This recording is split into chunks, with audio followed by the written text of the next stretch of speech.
Hey, this is Dealer of Ideas. I was thinking about just doing this video log recording about pretty much my past 2 days tomorrow morning. But then I said to myself, oh, but like I really want to talk about like those things. And that's exactly the point of this video log. And that's exactly the type of mindset that I want to have when I do this video log.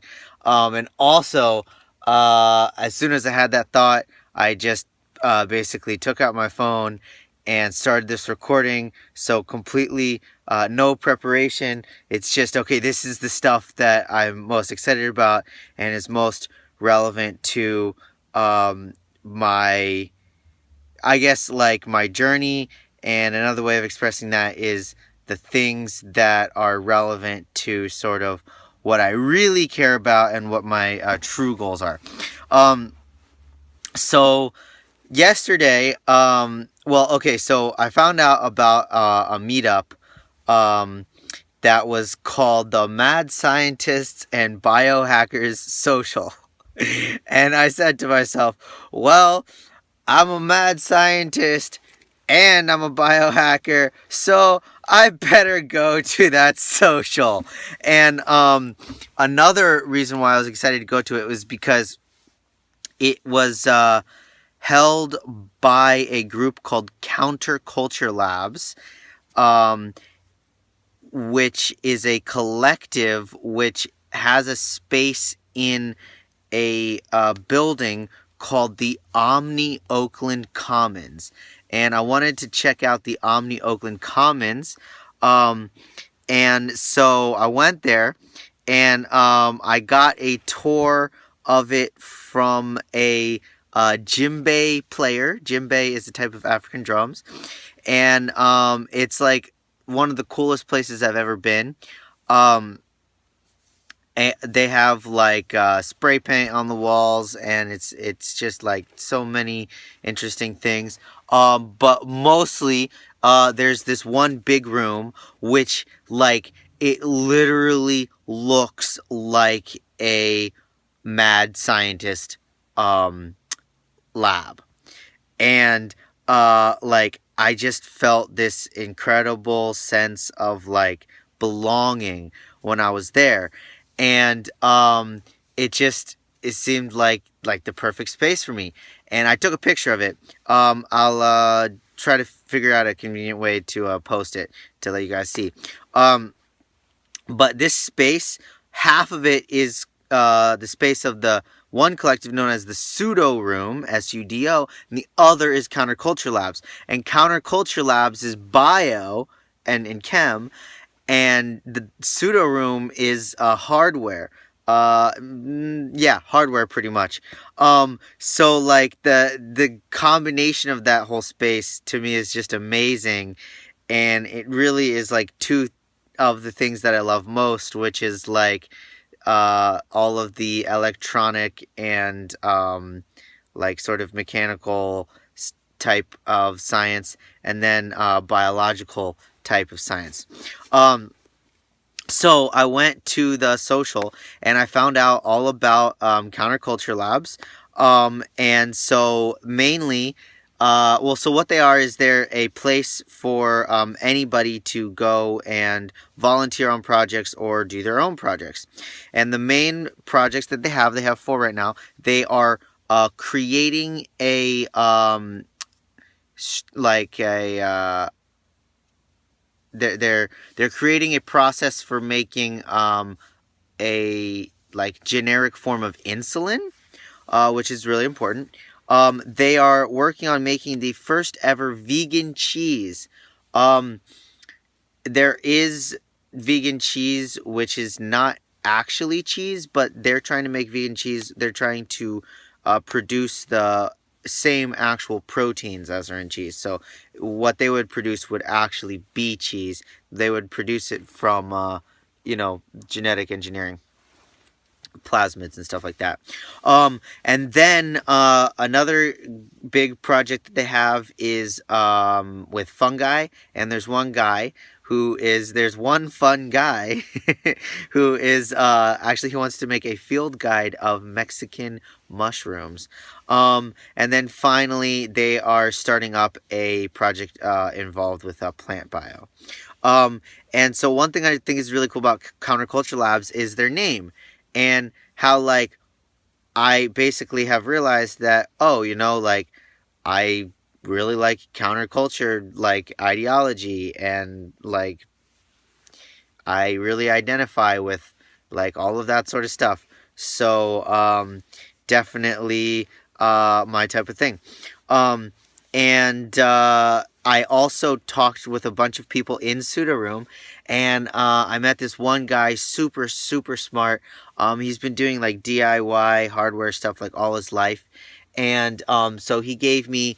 Oh man, it was so great. So I told him about my goal of creating a very very convenient and unobtrusive way of inconspicuously taking video of the things that I see 24/7, and he had all sorts of suggestions for different people to contact, different products to check out, different resources and websites for information to check out. So that was awesome. And then he also had some like a new product from Microsoft called a HoloLens, which are special glasses. It's a headset you put on your head, and it's not virtual reality, it's augmented reality, and so it projects like holograms in your vision, and you can interact with them with your fingers. The user interaction right now, I actually tried them on. The user interaction with them is not that good, but it's just like a beta product. It's just a product in like beta testing right now, I think. um and let's see. So and then today, um so yeah, that pretty much covers a bunch of the things I wanted to say about yesterday.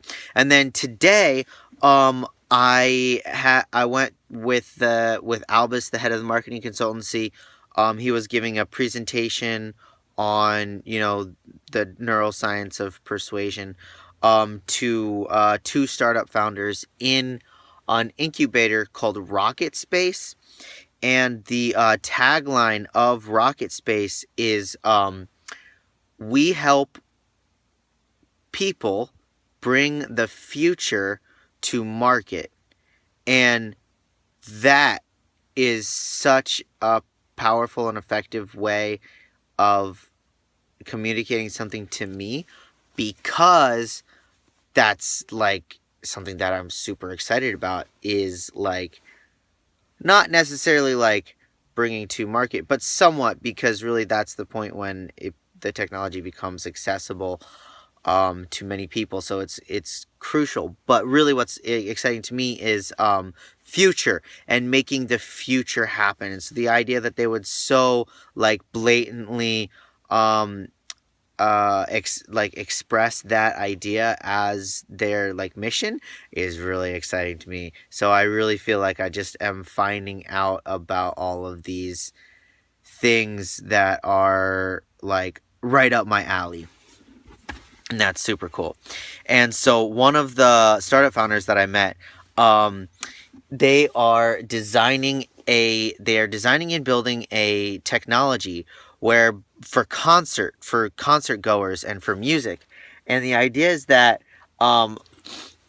they would have subwoofers, just like two subwoofers for the concert space.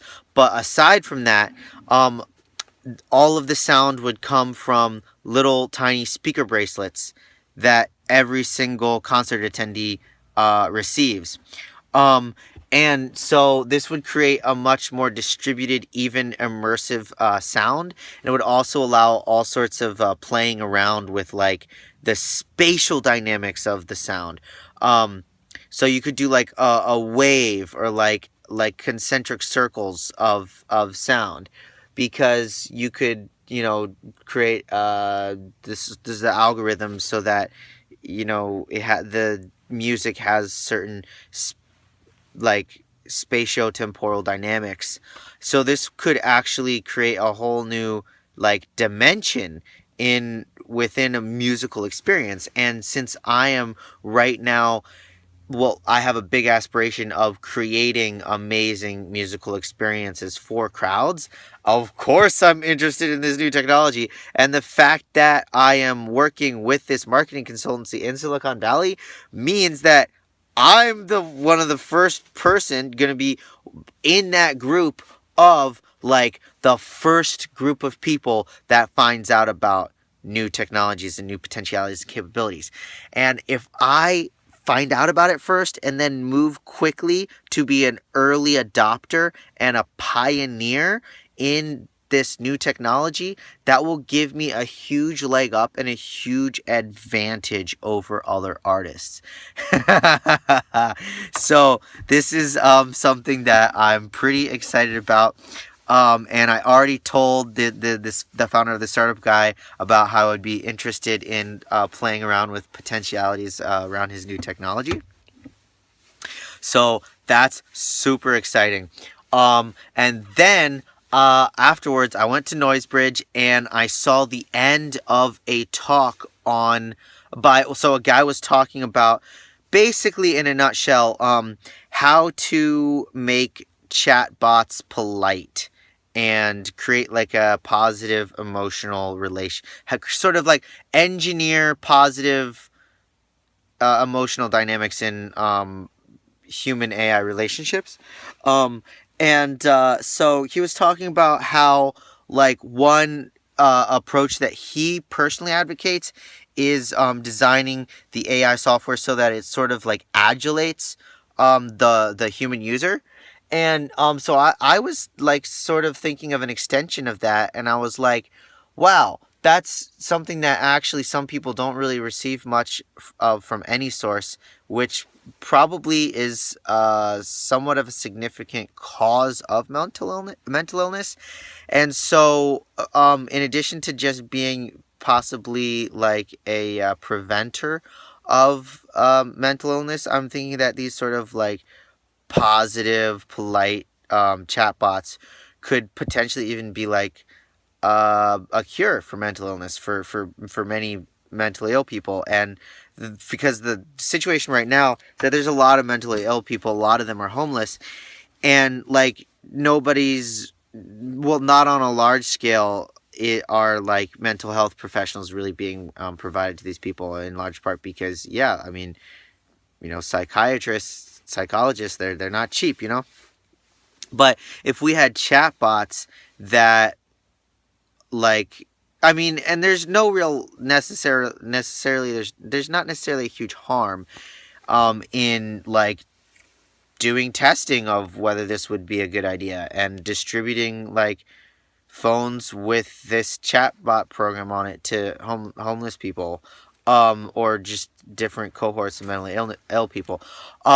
If the program was like ensured that it would not do harm, I think that would be okay. And because if it's not super effective, well, hey, at least it's doing something. Is when that's better than nothing, right? So, I had that idea when I was listening to this guy talk about his ideas, basically.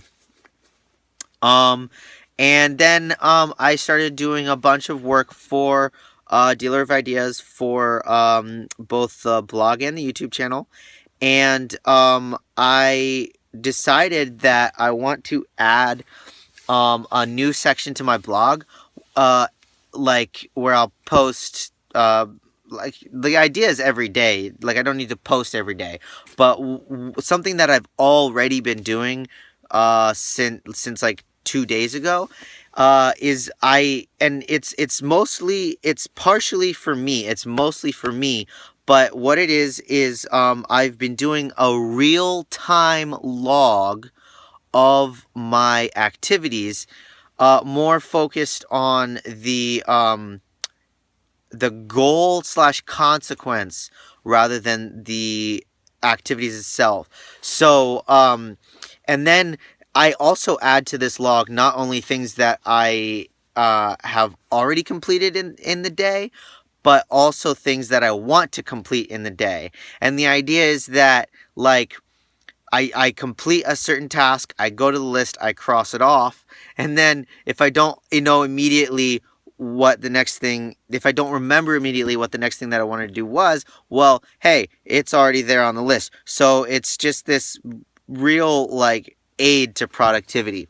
And aside from that, I mean, when you're working on sort of like when you're working on projects that don't have really easily quantifiable results, or when you're working on things that, or when you're working on your own things, sometimes like it's hard to really say to yourself at the end of the day, like, what did I accomplish? And a big part of that is because what a lot of times what I've accomplished is a huge number of like really small things, that together, it's like if I look at it all together, I'd be like, damn, I was productive, hell yeah, you know what I'm saying? But without that sort of real-time log, then it's maybe a little bit difficult for me to have that feeling.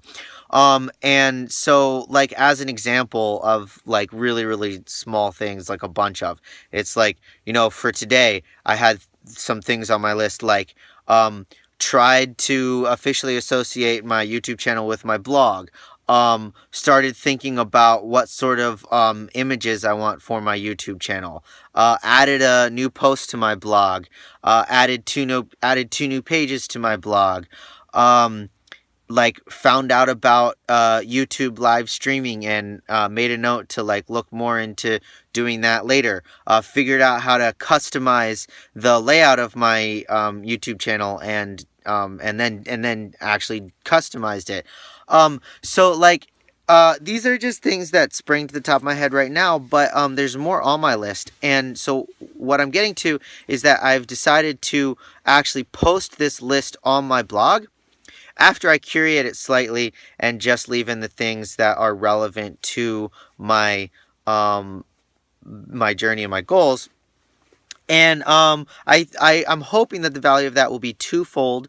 One, like I said, for me as an aid to my productivity, but another as, because the whole idea of this dealer of ideas thing is that it's an experiment and a venture into sharing the actual process of my journey towards my dreams. And a really important aspect of that is a phrase that I really like, or an idea that I really like, which is it's not about the destination, it's about the journey, right? So I just think and I believe that there will be immense value in the platform that I'm setting up right now of creating a carefully thought out system for me to share the process of my journey towards my various dreams and goals. So if you're interested, you could like briefly check out that new page on my blog. I might just dub it like, I think I'm gonna, it's gonna be called something like productivity log. So if you could look for that page on dealerofideas.com to, to check out what I've been talking about. Anyway, thanks for watching, and if you haven't already, please subscribe. And I talk more in depth about why you should subscribe. I did that in an earlier episode, but basically, in a nutshell, a big reason you should subscribe is because it doesn't cost you anything. It costs you like 3 seconds to find the subscribe button and just click it. And there's like pretty much no downsides. So if you have even like a tiny bit of interest in this channel, then subscribe, yo! Thanks for watching, everybody. Bye.